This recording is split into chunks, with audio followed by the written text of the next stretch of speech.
Assalamualaikum warahmatullahi wabarakatuh. Saudara, selamat pagi. Apa kabar hari ini? Semoga Anda selalu sehat dan tetap semangat dalam belajar. Baik, hari ini pekan pertemuan setelah UTS, pertemuan ke-8, kita akan membahas tentang penelitian ex post facto. Jadi, kenapa dinamakan ex post facto? Karena artinya yaitu dari apa yang dikerjakan setelah kenyataan.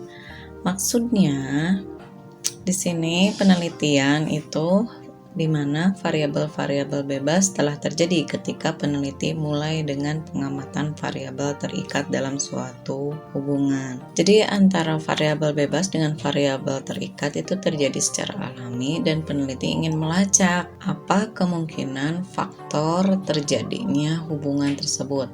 Contohnya hubungan antara banyaknya membaca dengan keterampilan menulis. Itu kan terjadi secara alami. Nah, kemudian disitulah penelitian ex post facto dilakukan. Jenisnya ini ada penelitian kausal komparatif dan penelitian korelasi.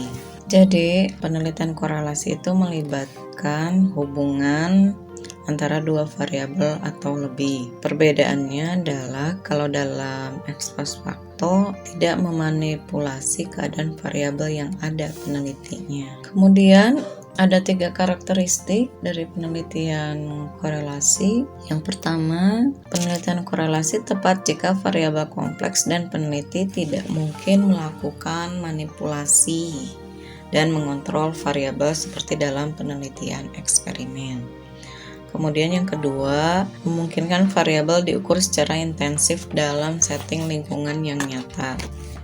Kemudian yang ketiga, karakteristik dari ex post facto atau dari penelitian korelasi memungkinkan peneliti mendapat derajat asosiasi yang signifikan. Kemudian tujuannya adalah untuk mencari beberapa variasi faktor yang ditemukan antara dua hubungan, begitu ya.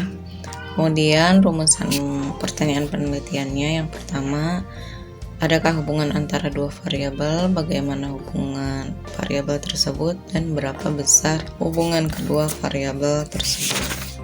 Interpretasi koefisien korelasi ini dijelaskan lebih lanjut oleh Cohen dan Manion pada tahun 1981 halaman 128.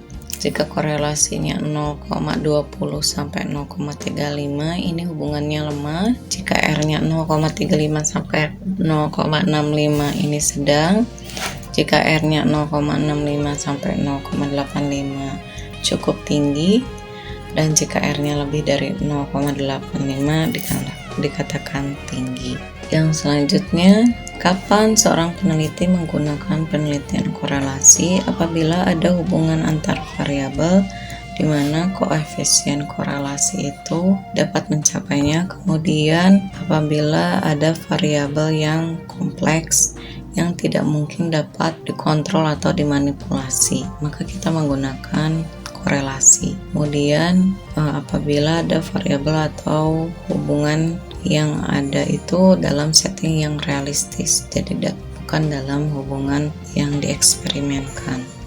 Kemudian kelebihan dan kekurangannya, yang pertama kelebihannya adalah mengukur beberapa variabel. Dalam penelitian korelasi ini dapat mengukur 2-3 variabel.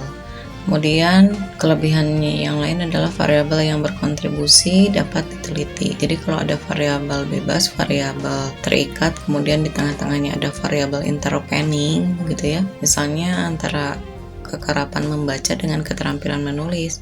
Di tengah-tengahnya ada misalnya berapa banyak buku yang ia miliki, itu adalah variabel interpening. Atau misalnya berapa jam produktivitas ia dalam menulis per harinya, itu adalah variabel interpening. Kemudian yang ketiga adalah studi tingkah laku setting realistis. Jadi settingannya harus realistis, bukan eksperimen. Kemudian analisis prediksi, dapat dilakukan analisis prediksi tanpa sampel yang besar. Itu kelebihan dari penelitian ex post facto. Kemudian apa kekurangannya? Yang pertama adalah tanpa manipulasi, jadi tidak ada eksperimen, dan yang kedua adalah tanpa variabel kontrol. Yang selanjutnya adalah yang merupakan jenis dari penelitian ex post facto, itu adalah penelitian kausal komparatif. Apa itu kausal komparatif?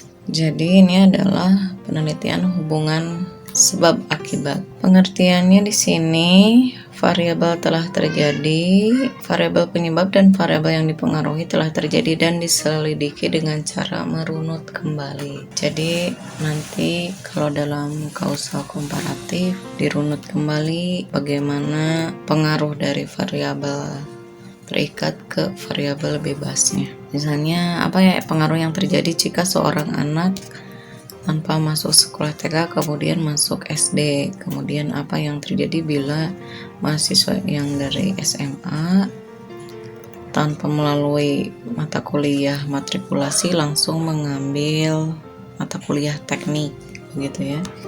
Nah, ini adalah sebab akibat. Perbedaannya dengan korelasi, yang pertama perbedaan kausal komparatif tidak membedakan variabel bebas dan variabel terikat. Kemudian yang kedua adalah mengidentifikasi hubungan sebab akibat. Kemudian perbedaan dengan eksperimen, variabel penyebab dimanipulasi, proses diobservasi dan dikontrol, dan tapi dalam kausal komparatif variabel penyebab tidak dimanipulasi karena telah terjadi. Kemudian ada dua desain dari desain penelitian kausal komparatif. Yang kasus A, grup eksperimen menerima perlakuan, sedangkan grup kontrol tidak. Ini tidak dilakukan perlakuan. Pada akhir penelitian, kedua grup variabel terikat diukur, dan kemudian peneliti menguji apakah ada perbedaan atau ada hubungan yang signifikan antara kedua grup tersebut. Pada kasus B, ini kedua grup telah dibedakan sejak awal, misalnya yang anak cerdas, eksperimen, yang anak lambat, kelas kontrol. Kemudian masing-masing mendapat perlakuan yang sama, begitu ya. Nah, kemudian juga diuji perbedaannya, apakah ada perbedaan yang signifikan atau tidak signifikan. Baik, itu saja tentang penelitian ex post facto. Untuk lebih lanjut, Anda bisa mencari-cari contoh-contoh jenis penelitian. Terima kasih. Wassalamualaikum warahmatullahi wabarakatuh.